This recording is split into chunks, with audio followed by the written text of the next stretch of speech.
Next is about characters. The first character is Maggie. Maggie, as a main character, she has retained her innocence and virtue within her brutal environment. She longs to escape her abusive family, but she doesn't have the confidence or the opportunity to succeed in her own until she met Pete. After Maggie met Pete, she was lost puppy to Pete. In another word, she to be too depend on Pete. Even she gives herself to him in hopes Pete will love her, but in the end, Pete just took advantage of her. Maggie was abused as a child, and she becomes a prostitute until she dies. She works in a color and cuff factory. The next is Pete. Pete was a bartender. Pete is immoral as Jimmy, but he has hidden it more effectively under a respectable appearance. Pete dates Maggie until she gives him what he wants, but Pete was lied to her that he loves her. Pete turns her away when she has nowhere else to go, and Pete turns into Maggie when a woman Nellie comes around him. And the next character is Tommy. Tommy is Maggie's youngest brother and Mary's son, and he broke up amid the curse and flying cutlery of his parents' battle.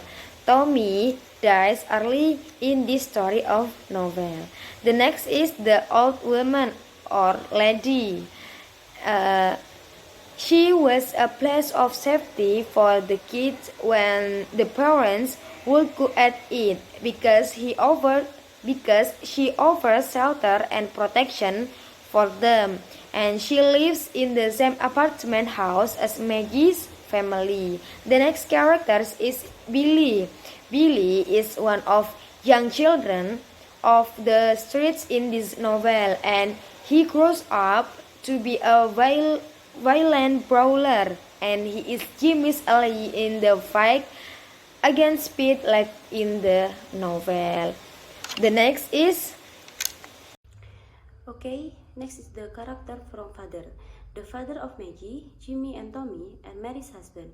Mr. Jason is known only by his last name, and this early in the novel, in what little we see of him, he seems casually brutal to his children, even to the extent of stealing beer from his son Jimmy.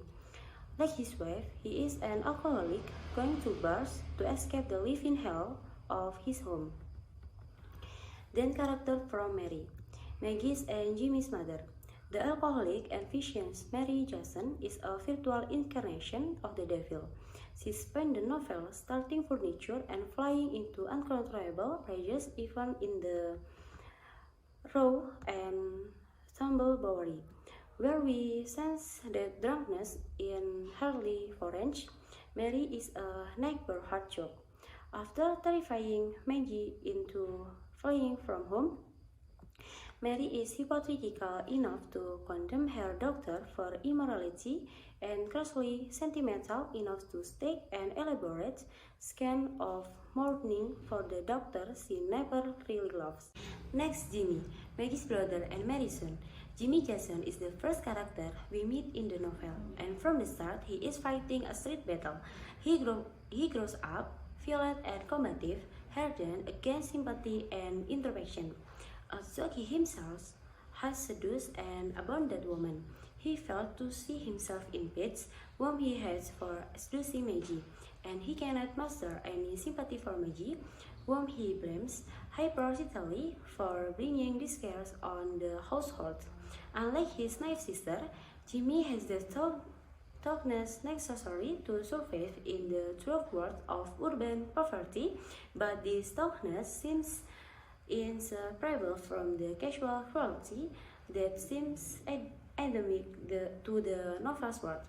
He survives his sister, but one sense that he will only engender the same kind of cruelty and misery that his parents engendered in him. And next character from Nellie. Nellie is the woman of brilliance and audacity, who nearly effortlessly rules fate away from Meiji. She promised the sophistication and worldliness that Pete craves, just as Pete represent the same things to Meiji. In the novel's penultimate scan, it becomes clear that Nellie has nothing but contempt for Pete, who she is using for money. It seems from Meiji that only two women like Nellie can survive male predation in the words of the Bowery. And the last character from Miss Smith. We don't see much of her.